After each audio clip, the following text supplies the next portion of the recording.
अस्सलाम वालेकुम दोस्तों, वेलकम टू माय चैनल। आप देख रहे हैं यूट्यूब चैनल।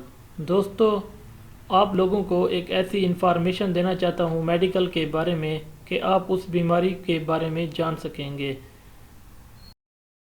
चलते हैं वीडियो की तरफ। अगर आप दोस्तों ने मेरा चैनल सब्सक्राइब नहीं किया, सब्सक्राइब ज़रूर कीजिए ताकि आप लोगों तक न्यू इन्फॉर्मेशन मेडिकल के बारे में पहुंच सके। दोस्तों, जिस बीमारी के नेम के बारे में आपको बता रहा था उसका नाम है सर का चकराना। ये किस वजह से होता है, क्यों होता है, कौन कौन सी अलामत होती हैं और कौन कौन सा इसका इलाज है, वो आपको इन्फॉर्मेशन इस वीडियो में मुकम्मल बताऊंगा। की जो अलामत होती हैं वो ये हैं। कभी कभार सर चकराने के साथ साथ मतली का आ जाना, सर दर्द हो जाना, आँखों के आगे, आँखों के सामने धुंधला सा महसूस दिखाई देना और जिस्म का दर्द भी होना, बेचैनी होना, ये इनकी ख़ास अलामत हैं। और दोस्तों, ये किस वजूहत की बिना पे सर चकराने वाली बीमारी होती है वो आपको ये बताता हूँ।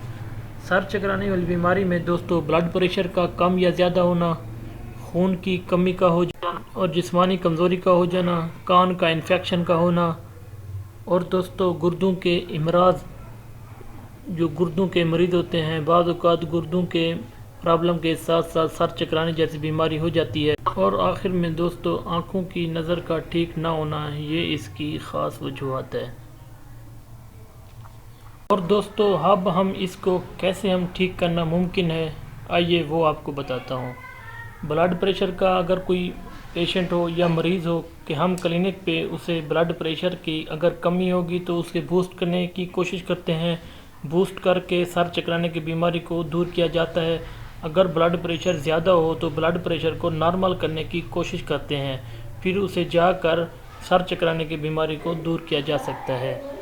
और दोस्तों अगर उसके साथ साथ आँखों का नज़र का ठीक ना होना, अगर वो आँखों के जैसे प्रॉब्लम हो तो आँखों वाले डॉक्टर को दिखाकर नज़र जैसी कमज़ोरी को दूर किया जा सकता है। और दोस्तों गुर्दों का कोई प्रॉब्लम हो, गुर्दों के मसले को ठीक करके और सर चकराने वाली बीमारी से दूर रहा जा सकता है। और भी दोस्तों अगर कान का इन्फेक्शन हो, कान के इन्फेक्शन के मेडिसिन वगैरह देकर कान के इन्फेक्शन को दूर किया जाता है और सर चकराने वाली मर्ज़ दूर हो जाती है। और दोस्तों अगर जिस्मानी कमज़ोरी हो, जिस्मानी कमज़ोरी को दूर करके सर चकराने वाली मर्ज़ को दूर किया जाता है। बाद औक़ात मरीज़ को पानी की कमी की वजह से भी सर चकराने वाली मर्ज़ में मुब्तला हो जाता है और मरीज़ को मशवरा दिया जाता है कि पानी की कमी को पूरा किया जाए। जैसे ही पानी की कमी पूरी हो जाती है सर चकराने वाली मर्ज़ दूर हो जाती है। ये थी दोस्तों जिन वजूहात की बिना पे सर चकराने वाली मर्ज़ होती है। और दोस्तों कुछ मरीज़ों को कुछ वजूहात नहीं होती, सिर्फ सिंपल सर ही चकराता है, कभी कभार सर दर्द होता है। उन मरीज़ों को मेरा ये मशवरा है कि उनको ये मेडिसिन खानी चाहिए जो आपको नेम बता रहा हूँ।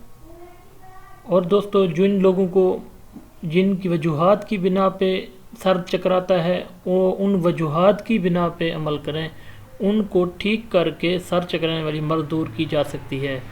जिन लोगों को सिंपल सर चकराता है, सादे तौर पर अल्फाज में ये बयान करता हूँ, जिसका सिर्फ सर चकराता हो या सर में दर्द हो, उनको ये मेडिसिन ज़रूर इस्तेमाल करनी चाहिए जो आपको बताना चाहता हूँ। नंबर 1 पे स्टेमिटल, इसको सुबह शाम खानी चाहिए। अगर दोस्तों ये टैबलेट ना मिल रही हो तो इसके नाम की दूसरी टैबलेट है सर्क, ये भी आप ले सकते हैं। इन दोनों में से आप एक मेडिसिन इस्तेमाल करनी है सुबह शाम।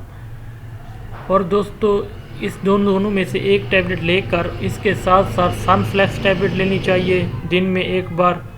ज़्यादा दर्द होने की सूरत में सुबह शाम टैबलेट सनफ्लेक्स ले सकते हैं। दोस्तों ये थी दोस्तों वो टैबलेट जो आपको सिंपल सर चकराने वाली मर्ज़ होती है वो ये यूज़ करनी है। अगर कुछ दोस्तों का दिमाग सर चकराने के साथ साथ घूमता हुआ दिखाई दे तो उनको नेविडॉक्सिन टैबलेट इस्तेमाल करनी चाहिए सुबह शाम। ये दोस्तों पहले भी वो सिंपल वाली टैबलेट भी आपने खानी है और इसके साथ इजाफ़ा करना है नेविडॉक्सिन टैबलेट का। अगर दोस्तों कुछ दोस्तों को ये बात इन्फॉर्मेशन में कुछ समझ ना आए तो आप कमेंट्स के ज़रिए पूछ सकते हैं। اگر آپ کو یہ ویڈیو اچھی لگے لائک شیئر کمنٹ ضرور کیجیے تاکہ ہماری حوصلہ افزائی ہو سکے۔ ملتے ہیں نیکسٹ ویڈیو میں۔ اوکے، اللہ حافظ۔